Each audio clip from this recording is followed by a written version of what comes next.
Zee Marathi, चर्चा ही होणारच. नमस्कार, मी विनोद शिंगे. आज आपण आलोय लातूर इथं कुंभोज जिल्हा परिषद मतदारसंघाच्या निवडणुकीची रणधुमाळी सुरू असताना काल राज्याचे उपमुख्यमंत्री अजित पवार यांचं निधन झालं. त्याचे सावट सर्व प्रचार यंत्रणे होते. सर्वप्रथम मला वाटते सर्वच पक्षीयांनी श्रद्धांजली वाहून आज प्रचार यंत्रणेला पुन्हा एकदा सुरुवात झाली. आपल्या समेत महाडी गटाचे कट्टर समर्थक व बावडा कारखान्याचे माजी चेअरमन शिवाजीरामा पाटील आहेत. साहेब नमस्ते. नमस्ते. आपल्या गावात आज प्रचार यंत्रणा सुरू आहे. नेमकं आपण यंत्रणेबाबत आणि अजेंड्याबाबत काय सांगाल? सर्वप्रथम काल आम्ही प्रचार यंत्रणा चालू केली, पण आम्हाला अचानक धक्कादायक बातमी कळाल्यामुळं आम्ही शोकसभा घेऊन आम्हीचा प्रचार काल बंद केला. त्याच्यानंतर आज सकाळी आम्ही चालू केले. ह्या लाटवडे गावामध्ये आमची प्रचार यंत्रणा आजपासून सकाळपासून चालू झाली. आम्हाला प्रतिसाद इतका प्रचंड आहे की निवडणूक मतदान व्हायच्या अगोदर विजय झाला असं आम्हाला वाटतंय. त्याचं कारण सांगतो तुम्हाला की ह्या कुंभोज मतदारसंघ हा जरा तसा हाय व्होल्टेज मतदारसंघ आहे, पण या मतदारसंघामध्ये 4 उमेदवार असल्यामुळं आणि आमचा हा राष्ट्रीय पक्षाचा भाजपचा उमेदवार असल्यामुळं आमचा या मतदारसंघामध्ये सन्मती चौगुले वहिनी जिल्हा परिषद मतदारसंघातून कुंभोजच्या आहेत.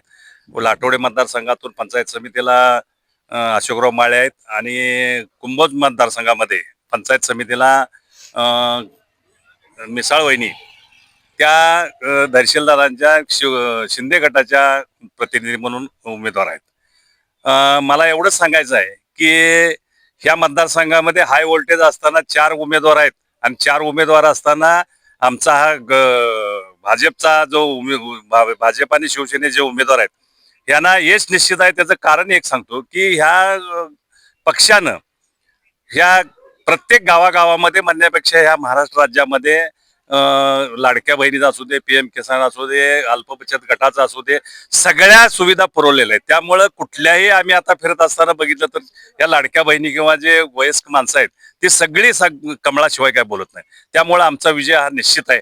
आणि ह्या गावामध्ये 4 उमेदवार जरी असले, या गावामध्ये आमच्या पंचायत समितीचे 3 उमेदवार आहेत. हे जरी असले आमचं गाव त्याच्यापेक्षा ह्या मतदारसंघामध्ये जास्त व्होल्टेज झालं असं मला वाटायला लागले. कारण जास्त उमेदवार असल्यामुळं 3 उमेदवार असल्यामुळं जरा जास्त चुरस आहे. पण चुरस असली तरी सुद्धा होणाऱ्या मतदानापैकी निश्चितपणे आम्ही 40 ते 45% मतदान घेणार. अगदी खात्रीने सांगतो. काही विरोधक म्हणतात की महाडिकांनी अद्याप पाठिंबा दिला नाही किंवा महाडी गट सक्रिय नाही. आपल्या रूपानं पुन्हा एकदा महाडी गट बीजेपीच्या प्रचारात सक्रिय दिसतोय. मतदारसंघातील सर्व महाडिक प्रेमींना आपण काय संदेश द्याल? महाडिक प्रेमी सांगण्यापेक्षा आता महाडिक प्रेमीची जे आता ही प्रचार यंत्रणा या प्रचार यंत्रणेमध्ये महाडिक गटाचे सगळे कार्यकर्ते आता सक्रिय आहेत आणि ते प्रचारामध्ये 100% सामील आहेत. कुंभोज जिल्हा परिषद मतदारसंघातील सुज्ञ मतदारांना आपण काय संदेश द्याल? सुज्ञ मतदाराबद्दल बोलायचं झालं तर हे जे 3 उमेदवार आहेत हे धैर्शील दादा, आवाडे सावकार आणि महाडिक गटाचा हे आणि यड्रावकर साहेब या युतीतले हे उमेदवार आहेत. आणि हे युतीतले उमेदवार असल्यामुळं म्हणजे कोणी असं काय समजायचं काय काम नाही की आम्ही इकडं काय करतोय तिकडं काय करतोय. आणि ह्या मतदारसंघात सांगायचं झालं तर हे एवढे 4 नेते एकत्र असल्यामुळं तुम्ही ह्या विकासासाठी आपल्याला कुठल्याही प्रकारची अडचण येणार नाही. केंद्रामध्ये आपलं सरकार आहे, राज्यामध्ये आपलं सरकार आहे आणि त्यामुळं विकासाच्या बाबतीत आपल्याला कुठल्याही प्रकारची अडचण येणार नाही. आपला भरपूर विकास करता येईल आणि त्यासाठीच हे आमचे उमेदवार आहेत. चौगुले वहिनी आहेत, अशोक माळे आहेत, ह्याच्या मिसाळ वहिनी आहेत आणि ह्यांच्या रूपानं तुम्हाला निश्चितपणे आणि मला सांगावंच वाटतं की आमच्या गावचे पंचायत समितीचे उमेदवार आहेत हे उमेदवार म्हणजे कितीतरी लोकांना रोजगार देणारी व्यक्ती आहे. त्यांच्या संस्था आहेत, शाळा आहे, 2-3 कारखाने आहेत.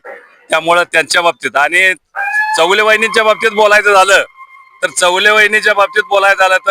त्यांचे मिस्टर याच्या कारखान्याला जवाहर कारखान्याचे व्हाईस चेअरमन गेली 20-25 वर्षे तिथे कार्यरत आणि त्यांचा एवढा जनसंपर्क आहे आणि एवढी कामं केलेत की त्यामुळं त्यांना कुठल्याही प्रकारचं काय सांगायसारखी गोष्ट नाही. अगदी भरपूर आणि एक समंजस माणूस म्हणून त्याची ख्याती आहे. आणि या मतदारसंघात बोलायचं झालं तर चौगल्यांना तिकडे कामं केलेत. आमच्या इथं भेंडवड्यामध्ये परवा आमच्या भाजप मार्फत रस्त्याची कामं केल्यात. अमल साहेबांनी मला वाटतं 3 कोटीचं काम भेंडवड्यामध्ये सिमेंट कॉन्क्रीट करण्यात दिलंय. आमच्या गावामध्ये आम्ही पूर्वी एक भाजपमार्फत 1 कोटी आणलं होतं. आता 50 लाख रुपये मागच्या 15 दिवसामध्ये आणलेत आणि आमच्या गावातलं बऱ्यापैकी कामं आम्ही भाजपमार्फत, मग ते अमल साहेब असतील, मुन्ना साहेब असतील, महादेवराव महाडिक असतील, या सगळ्यांच्या सहकार्यानं आमच्या गावाचा विकास करायसाठी मी वैयक्तिक आम्ही आमचा महाडिक गट कार्यरत आहे आणि महाडिक गटाच्या मार्फत बरीच कामं करायचा संकल्प केला. त्याप्रमाणे आम्ही काम पूर्ण पण केले. गेल्या 40 वर्षापासून राजकारणात आपण सक्रिय आहात. आपण अनेक गट बघितल्यात, अनेक तट बघितल्यात, अनेक निवडणुका आत्ताच ज्यावेळेस एकत्र आहेत ते काही काळी एकमेकाच्या विरोधात होते, पण ही इलेक्शन वेगळी आहे. नेमकं आपण या बद्दल काय सांगाल? 40 वर्षात आम्ही राजकीयात आहे. 40 वर्षात काँग्रेस होते सगळे, त्यांनी कुणाला काय दिलं नाही. पण आता भाजप मोदी सरकारने सगळ्या गावात येथे काम आहे, सगळ्यांनी मदत मोदी सरकारच्या काळात मिळालेली आहे. लाडक्या बहिणीचं असू दे, शेतकऱ्यासाठी लाईट मोफत, म्हणजे 7.5 HP पर्यंत लाईट मोफत दिलेली आहे. तर दिवसा लाईट सगळे आता हे केलेले आहे. तर सगळ्या गावातल्या आपल्या आमच्या इथं आजपर्यंत आम्ही त्या काँग्रेसच्या जात होतो, पण आता भाजपच्या काळात 15 वर्ष मोदी सरकारनं धान्य 5 वर्ष झालं फुकट आहे, 8 वर्ष झालं अजून बी फुकट देणार. लाडक्या बहिणीने पैसे देतात. परत शेतकऱ्यांनी बी 2,000 रुपये 4 महिन्याला असं मोदी सरकारचे बी आहेत आणि शिंदे सरकारने दिलेले आहेत. तर ते जवळजवळ 12,000 रुपये वार्षिक शेतकऱ्याला मिळतात आणि वाढवतील अपेक्षा आहे सगळ्यांनी. त्यामुळे सगळं गाव आमचं भाजप झालेलं आहे. तर काय अडचण नाही. आमचे तिन्ही उमेदवार आमचे 1 नंबरनं निवडून येणार. बोलतंय का आणि काय सांगणार? एक सांगायचं राहून गेलं की मी मगाशी सांगितलं की या सर्व नेत्यांच्या मार्फत जरी आमचे 3 उमेदवार असले, हाय व्होल्टेज जरी असला, तरी हा मतदारसंघ जनरल महिला आहे.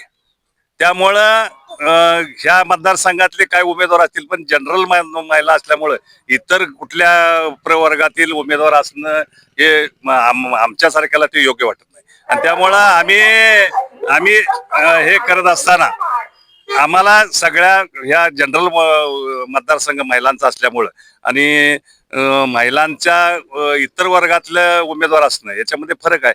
मग इतके दिवस जर आम्ही कॅटेगरी मागे राहिलो असलो तरी आता ह्या वेळेला जनरल असल्यामुळं आमचे जनरल महिला उभा केलेल्या आहेत. त्यामुळं सर्व जनरल माणसं आमच्याबरोबर. गटातटाचं राजकारण न करता महाडिक, आवाडे, हळवणकर, यड्रावकरांची युती नक्कीच या मतदारसंघात कमळ फुलल्याशिवाय राहणार नाही, अशी आशयाचं मत महाडिक गटाचे नेते शिवाजीरामा पाटील यांनी व्यक्त केलं. त्याबद्दल मी त्यांचा आभार मानतो. विनोद शिंगेसह कॅमेरामन नंदिनी चव्हाण, भेंडवडे.